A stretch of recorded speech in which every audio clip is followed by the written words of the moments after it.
welcome to American Dream Latin Souls. I'm Daniel Ortiz, and today my guest is entrepreneur Amber Ortega. Welcome to our program, Amber. Thank you. Thank you for having me. Now, Amber, you have a real exciting business, and it's a business that a lot of people really don't know is a business yet, but yet Right. it's growing by leaps and bounds. And you are a blogger. I am. Is that right? Okay, am. so some of us know what a blogger is, but I think a lot of our audience don't. I know my parents, who just got online a couple of months ago, probably don't know what it is. So tell us, Amber, what is a blogger? Well, traditionally, a blogger is somebody, you create kind of a mini website on the internet to share what's going on in your life, your experiences.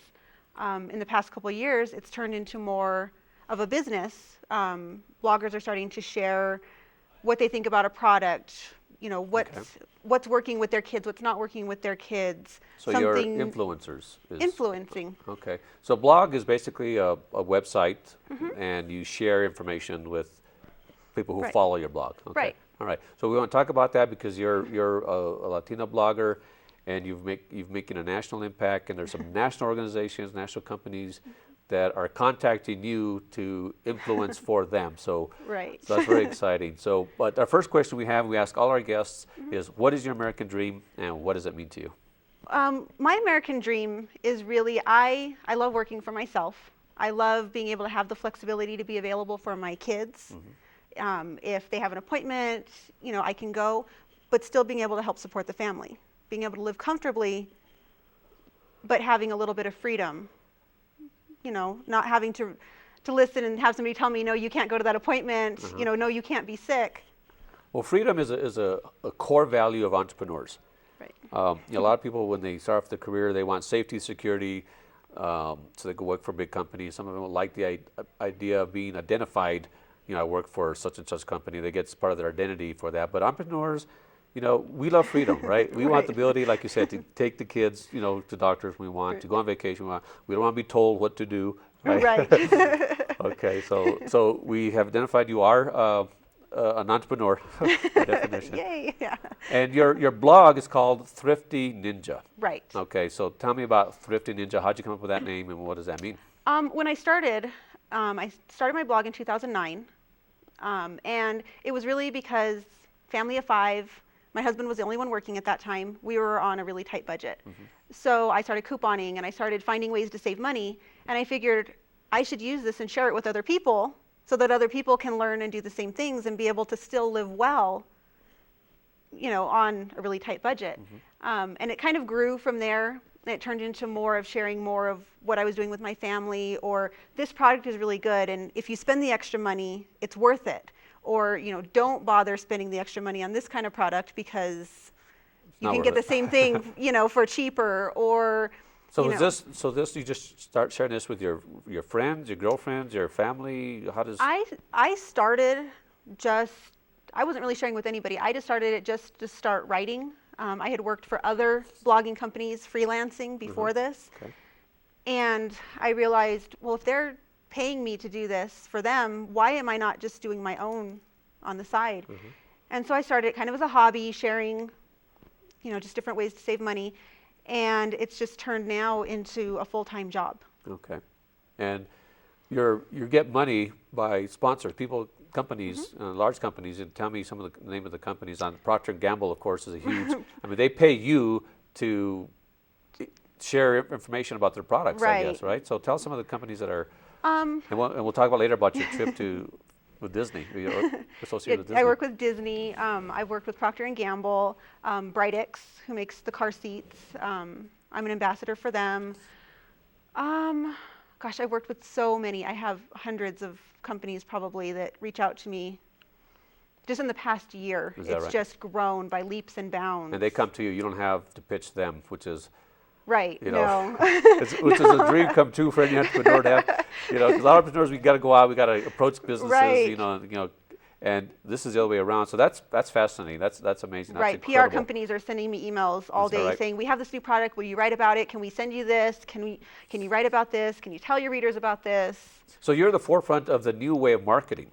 Right. You know, the internet has changed, and then specifically with social media, is changing the way marketers approach and market their products. No longer do we have, the three major networks where you just put an ad on TV or a billboard or a magazine. And some companies are some of the O-line companies are kicking and screaming into. They don't want they don't want to do it, but what they don't realize is women talk. And really?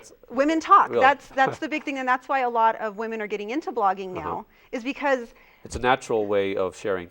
If I'm going to go and look for a product and I see a review on a website that somebody, on a company website, and it says, Sally said this, I'm not going to believe it. I'm going to believe somebody that took pictures of their kids using that product and can give me examples of what worked and what didn't work in it. Okay. So we'll talk about how the new media, we have some statistics that we'll bring up in a minute here, but I want to talk about one of the pages on your website, and I think we've got a couple of samples of your blog up on, that'll come up on the screen here, but one of them is called Orgullosa, and this is a page that you said is sponsored by Procter & Gamble, is that right? Right. Okay. Right. And so this is what your blog looks like. You have different links, and I guess on the right, what's on the right-hand side there? What are we seeing there? Those are different ads that I have. I have some of my top posts. Those are just what's popular right now that people are looking at the most today. Okay.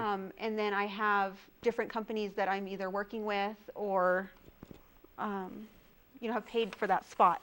Okay, so they pay you to put their ads on your website. Okay. Yeah. All right, so let me read something that I found I think it was fascinating and identifies you and what you're doing. And this is you speaking. It says, I am a woman. I am Latina. I am a professional. I am strong. I am proud of who I am and where I come from. I will not be held back just because I am a woman. This has happened in the past and will not happen anymore. I work hard for what I have and how far I have come. I am successful because I push boundaries. I think outside the box and know that my culture has taught me to have a strong work ethic. This is who I am. Wow. I know, that's me. So where does that come from? It's really, when I grew up, my parents always had their own businesses. So, I come from, okay, so you grew up in an entrepreneurial environment. Right. They did everything from cleaning floors to having a thrift store to, I was there when I was probably about 6 years old holding $1 up at auctions, doing storage auctions and things. And that's true, because we talk about this in almost every interview I do, is the seeds of entrepreneurship are sown early. Right. Adults who are entrepreneurs or entrepreneurs' children, whether it's doing the auction work or, so tell us about that. Oh, it was so much fun. I used to love that. We would so you're not a shy person? I'm not shy at all, okay. No.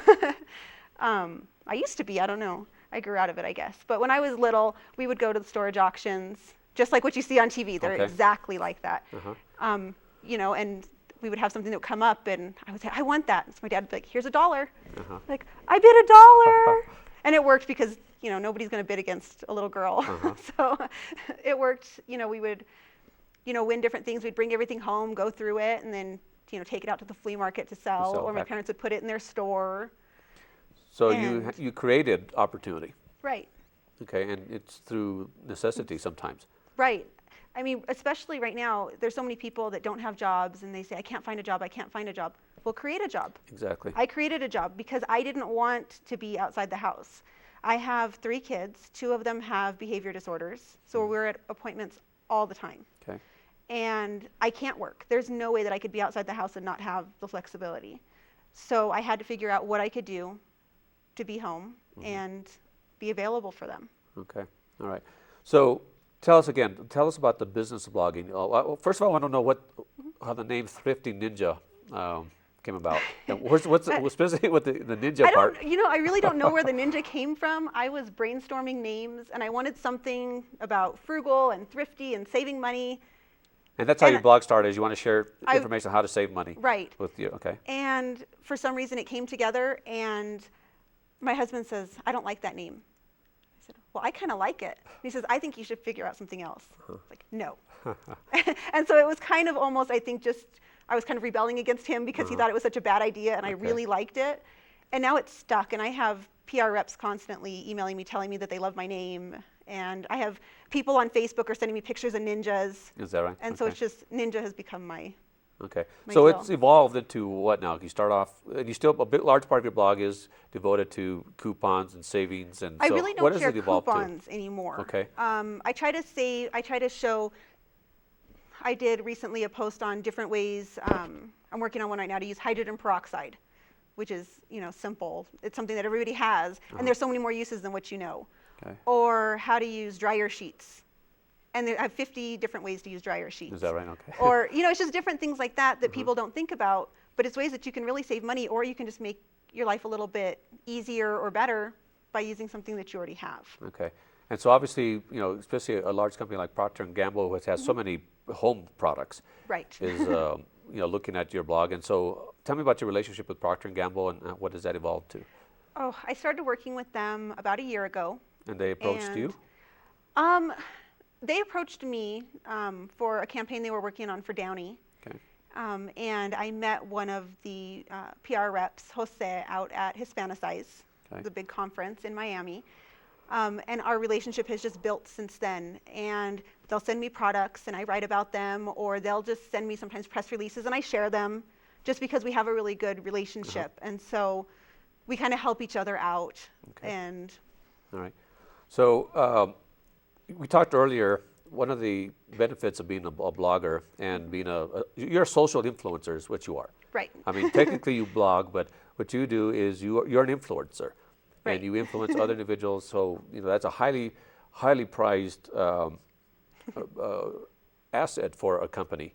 Because it Right. can go both ways. If you don't like a product, or if you don't like something, I mean, Right. so, and I'm sure you don't spend a lot of time on negative aspects, but, Right. you're an asset for an organization or a company that wants to spread goodwill and get their message out there.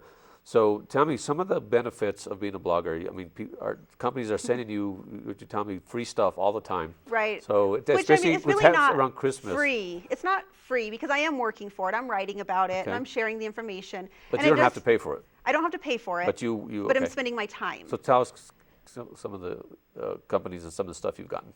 Oh, I've gotten a lot of stuff. And I think that's fascinating to stay, because you've created a business for yourself where you stay at home and you you take with the kids, and that's an aspect of a Latino entrepreneur specifically, because our values are faith, family, and Right. frijoles, and the families is such an important part of our culture. And it's difficult for Latinos because of our strong family connection. If we get there's a challenge for us if we get offered a job that's across the country. Right. Well, in traditional American, that's great news. You get to leave Right. home.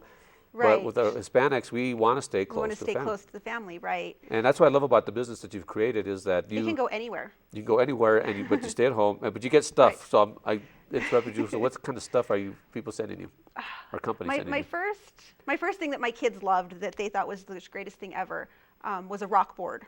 Okay. It is like a scooter that rocks back and forth. Is it a toy manufacturer? Or? It's a toy manufacturer. And they just sent this? They sent it to me so I could write about it. Okay. I get things from Disney and Nickelodeon, clothes, Sears. Was this something that was given to you? This is the shirt I got from Midnight Velvet. They Okay. sent me boots as well. They're not these boots though. Okay. Sears got me some clothes not that long ago. My contacts, I had a company that sent me those. I've gotten glasses, almost anything that you can think of. Okay. Holy Guacamole will send me big things of different guacamole and salsa can and blog things like about that so that I can create recipes. And Okay. And then so you influence, if you like the product, then you blog about Right. it, and ideally people will purchase the product. Right. Okay. And if I don't like it, I usually will, I don't write something nice about something if I don't like it. Sure. I've had some where I had beauty products sent to me and I really did not like them. And so I contacted the people and I said, I can give you the option. I can write what I really think, or we can pretend that you didn't send it to me. Because, a lot of people don't want the negative because maybe it's just me that had that negative and Sure. other people love it. So I give them that option, and if they want me to pretend we didn't send it, okay, we'll Okay. just do that so that they don't get all that negative publicity if people really do like it and I was just happened to be the one that it didn't work on. Okay. Or That's fair. That sounds fair. So you had a recent trip. Disney sent you out. They flew you out to California and Right. to premiere or to, I guess, preview a new movie Oz. Is that right? Tell us about your Right. trip to Disney. I think you got some footage of that. So It was amazing. They flew me out to Los Angeles, and I got to stay at the Langham Huntington Hotel in Pasadena, which is where The Bachelor just got married back in December. okay. It's the big, beautiful. It's on 22 acres, and it's just gorgeous. We So they sent you out for the purpose of reviewing the film. of going to the premiere Okay. Of Oz is the of new film. Oz the Great and Powerful. Okay. So we went. There was 25 of us that they selected from across the United States. and 25 bloggers. 25 bloggers. Now these are all Latino bloggers. No, these were all. This was a mixture. Okay, of all bloggers. Disney just kind of likes to get everybody involved. I think I was the only there was 2 of us. I think we that have were a there. photo coming up here of the entire group. Oh. Now this No, I'm in the Oz balloon. there's the Oz balloon. Okay. The balloon is a big deal, and as soon as he found out that I was from Albuquerque, he says, "Oh, you need to get in the basket." Oh yeah, because said of Balloon yes. Fiesta. Yes. All right. So it wasn't just the premiere; it was a week-long event, or It was. We were several there days? for 3 days. Okay. We went to the premiere. We got to walk the red carpet, well, the yellow brick carpet, I guess, with all of the different celebrities. So I photobombed a couple of them in some of the magazines, which is kind of neat. Okay. And then we went to the after party where they had all the stars there and everything. So You got to meet the stars from Oz. They kind of stayed by themselves, but we were there with them. And Okay. Ashton Kutcher was right there. I could have touched him, but I didn't. Mila Kunis, Rachel Weisz, all of them. So the next day, Disney took us to their animation studios, and we got to go through the entire thing and see behind the scenes how they made Wreck-It Ralph. And we got to meet the animators for Mulan, the Okay. Bancroft brothers.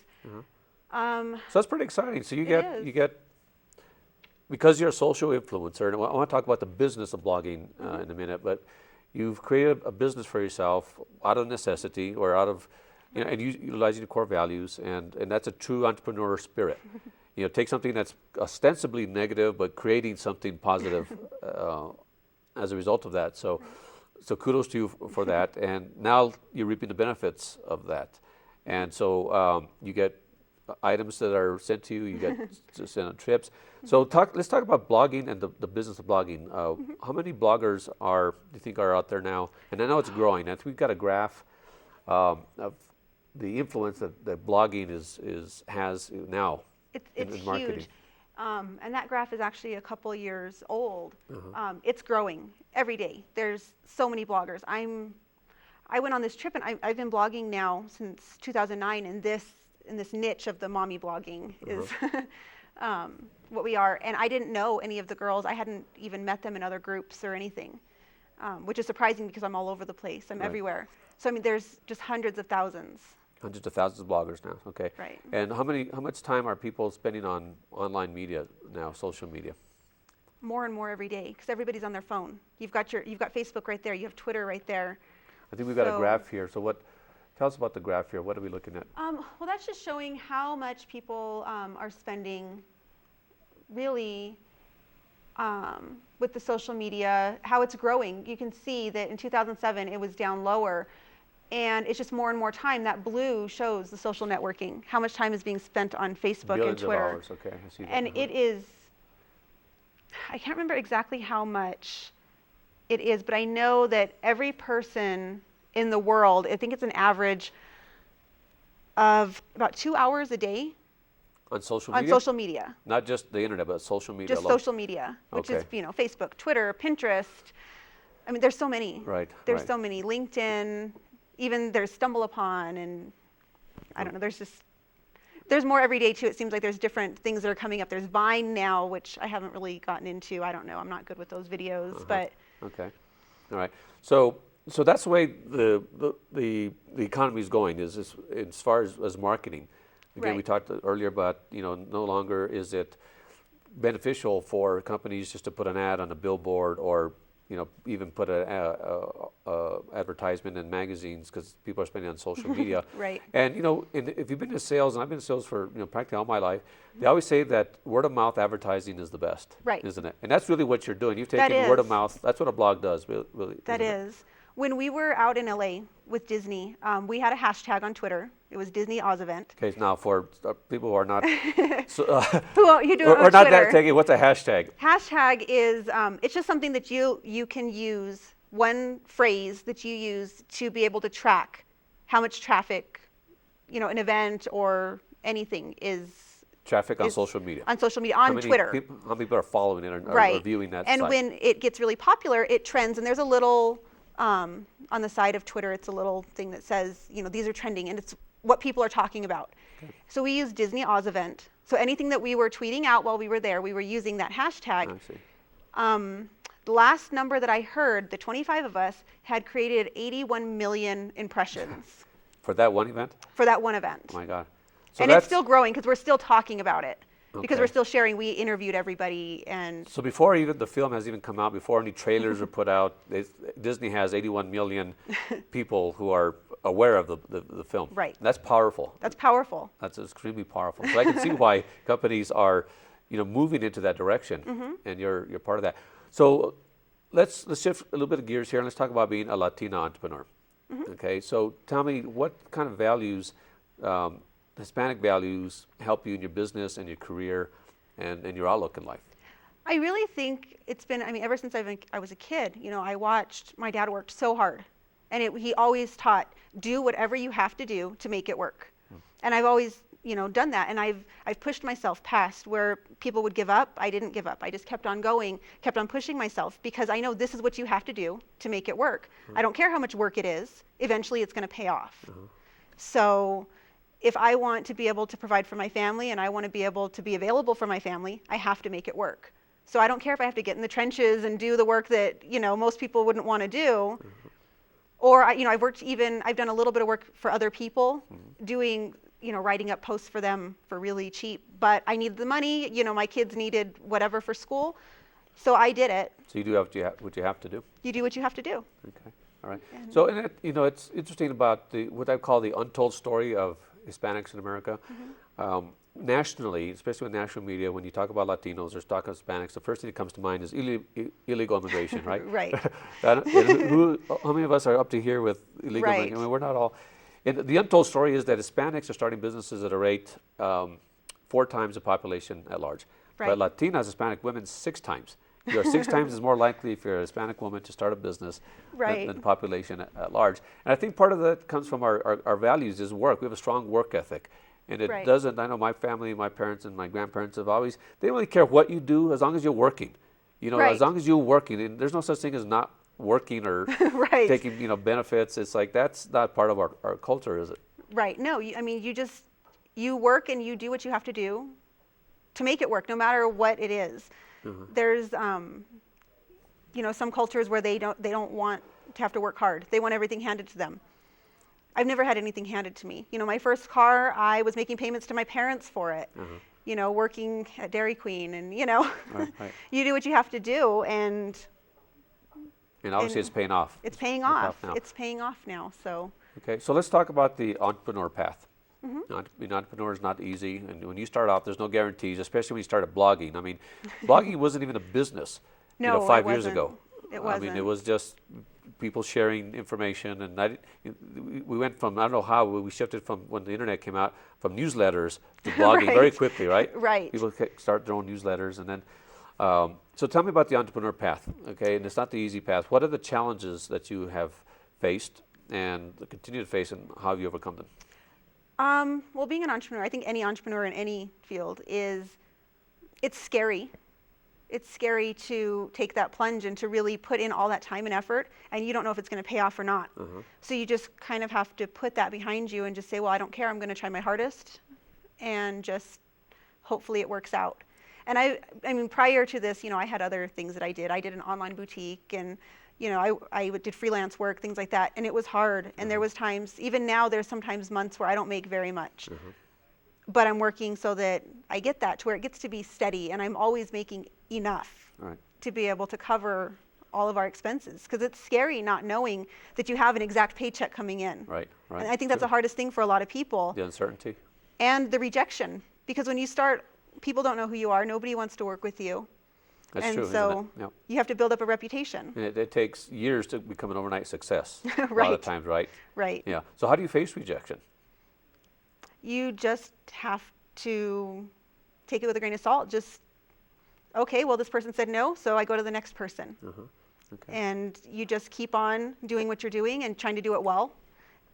And that's one of the traits that you need to have as an entrepreneur, and some of the coaching clients that I have. And that's why not everybody is cut out to be an entrepreneur, because they can't handle rejection. Right. And they want the security, of course. And if to be an entrepreneur, it doesn't matter if you're Donald Trump or if you're whoever you are, you face rejection on a constant basis, even after you're successful sometimes, right? Right. Right. Right. I mean, I've had, it was kind of frustrating when I was going to LA and I was going to be on the red carpet. I said, I need a dress.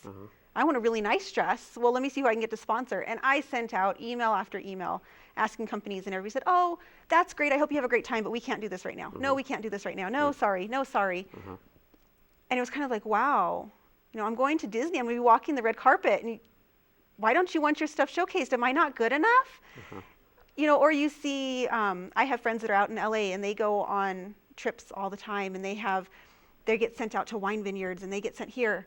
And then I sit back and I'm like, well, nobody sends me anywhere. Nobody's giving me cars. A lot of companies, the car companies, will give bloggers a car for a couple weeks. Is that right? And let them go on trips and talk about it. I'm like, well, why am I not getting that? So even I think in my industry, it's not so much getting direct rejection, but it's seeing what everybody else is getting, and why am I not getting that? I see. And it's hard for some people to accept it. Right.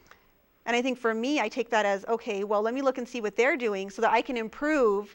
I can take some of their ideas and change them into incorporate them into what I'm doing to get to that level. Okay. All right.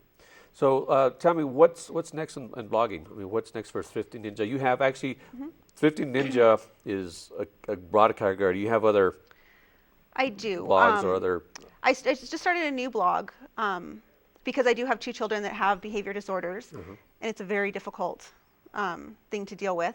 So I started a new site called Behind the Mask, which is kind of goes with my ninja theme. Okay. BehindTheMask.com, where I'm just sharing my stories, my frustrations. I'm going to be sharing resources and things like that to help people that are also dealing with kids that might be bipolar or have intermittent explosive disorder or ADHD or anything else. Okay.